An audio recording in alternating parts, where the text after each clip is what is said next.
Saint Pierre d'Alcantara, traité de l'oraison et de la méditation, chapitre 4. Manière de méditer la Passion, deuxième série de méditation pour chaque jour de la semaine. Lundi. Méditation sur le lavement des pieds et l'institution du Très Saint Sacrement. En ce jour, après le signe de croix et la préparation déjà indiquée, vous méditerez sur notre Seigneur lavant les pieds à ses disciples et instituant le Très Saint Sacrement. Considère, ô mon âme, dans cette scène la ravissante douceur, l'ineffable bonté de ton Jésus. Vois l'inestimable exemple d'humilité qu'il te donne, en se levant de table et en lavant les pieds à ses disciples. Ô bon Jésus, que faites-vous?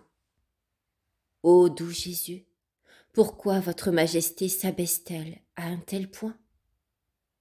Ô mon âme, qu'aurais-tu senti si tu avais vu ton Dieu à genoux devant les pieds des hommes, surtout devant les pieds de Judas?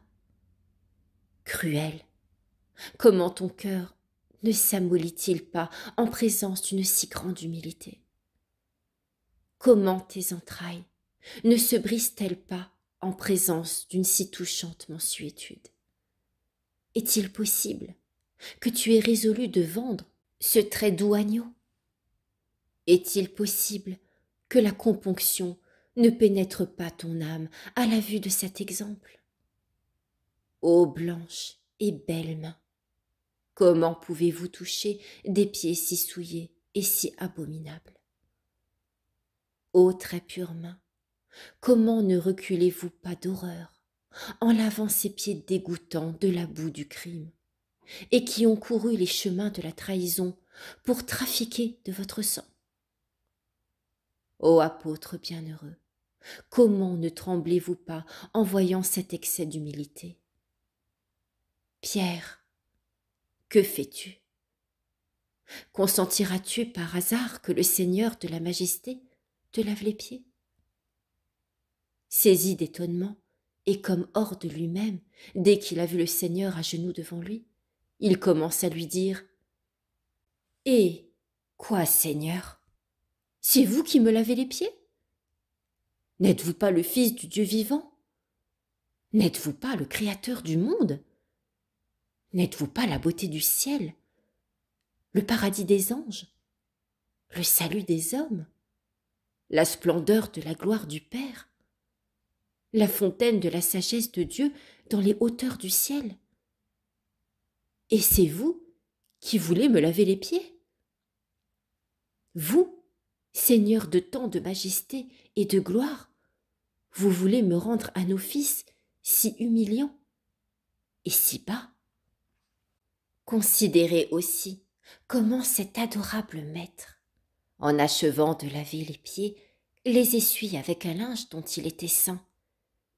Pénétrez plus avant avec les yeux de l'âme, et dans le mystère, vous verrez représenter au vif le témoignage de notre rédemption. Voyez, comme ce linge prenant tout ce qu'avaient d'immonde ses pieds souillés, ils demeurèrent propres, tandis que le linge mystérieux, après cet office, gardait toutes les taches et toutes les souillures. Quoi de plus souillé que l'homme conçu dans le péché? Et quoi de plus pur et de plus beau que le Christ conçu de l'Esprit Saint? Mon bien-aimé est blanc, mais il a aussi l'éclat vermeil de la rose, dit l'épouse des Cantiques, et il est choisi entre mille. C'est ce bien-aimé, si beau et si pur, qui a voulu recevoir en lui toutes les taches et toutes les souillures de nos âmes. Mais ce qu'il enlève à ces âmes, qu'il laisse pures et affranchies, il le garde sur la croix, et c'est ce qui le fait paraître à nos yeux si flétri et si défiguré. Méditez ensuite ces paroles par lesquelles le Sauveur met fin à cette histoire. Je vous ai donné l'exemple, afin que vous fassiez comme vous m'avez vu faire. Il ne faut pas seulement rapporter ces paroles à ce mystère et à cet exemple d'humilité, mais encore à toutes les œuvres et à la vie entière de Jésus-Christ, car elle est le modèle le plus accompli de toutes les vertus, et en particulier de celle qui se montre si bien à nous dans ce mystère, de l'institution du très saint sacrement. Pour comprendre quelque chose de ce mystère, il faut présupposer qu'il n'y a point de langue sur la terre qui puisse exprimer la grandeur de l'amour que Jésus-Christ porte à l'Église, son épouse, et par conséquent à chacune des âmes qui sont en état de grâce, parce que chacune d'elles est aussi son épouse. Étant donc sur le point de quitter cette vie et de priver de sa présence l'Église son épouse, ce très doux époux, de crainte que cette séparation ne fût pour elle une cause d'oubli, lui laissa pour mémorial ce très saint sacrement dans lequel il restait lui-même, ne voulant pas qu'entre lui et elle, il y eût, pour le rendre sans cesse présent à son souvenir, d'autres gages d'amour que lui-même. Le céleste époux voulait aussi, durant une si longue absence, laisser à son épouse une compagnie, afin qu'elle ne demeurât pas seule. Il lui laissa celle de ce sacrement où il réside lui-même, lui donnant ainsi la meilleure compagnie qu'il put lui laisser. Il voulait aussi, en ce moment, aller souffrir la mort pour son épouse, la racheter et l'enrichir du prix de son sang. Et afin qu'elle pût à son gré jouir de ce trésor, il lui en laissa les clés dans ce sacrement.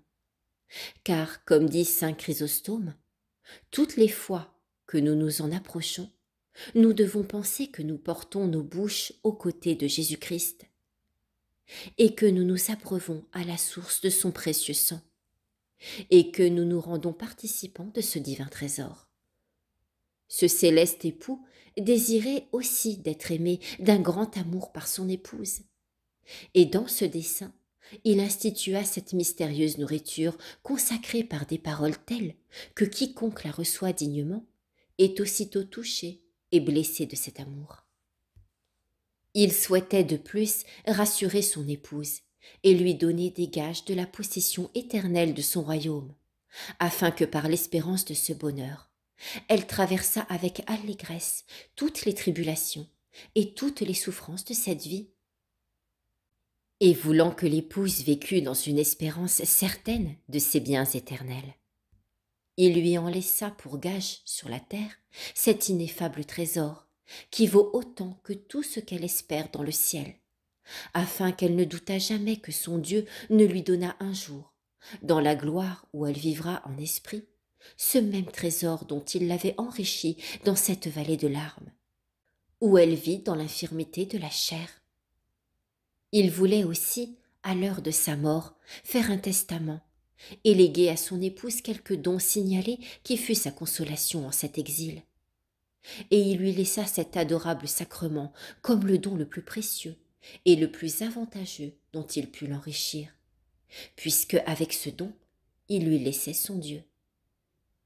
Enfin, il voulait laisser à nos âmes un aliment pour les soutenir et les faire vivre, parce qu'elles n'ont pas moins besoin de nourriture pour vivre d'une vie spirituelle que le corps pour vivre d'une vie corporelle. C'est pour ce sujet que ce sage médecin, qui connaît bien notre faiblesse, institua ce sacrement sous forme de nourriture, afin que la forme même sous laquelle il l'instituait nous déclarât hautement l'effet qu'il opérait, et le besoin qu'en avaient nos âmes, qui ne peuvent pas plus vivre sans ce divin aliment que le corps sans la nourriture qui lui est propre.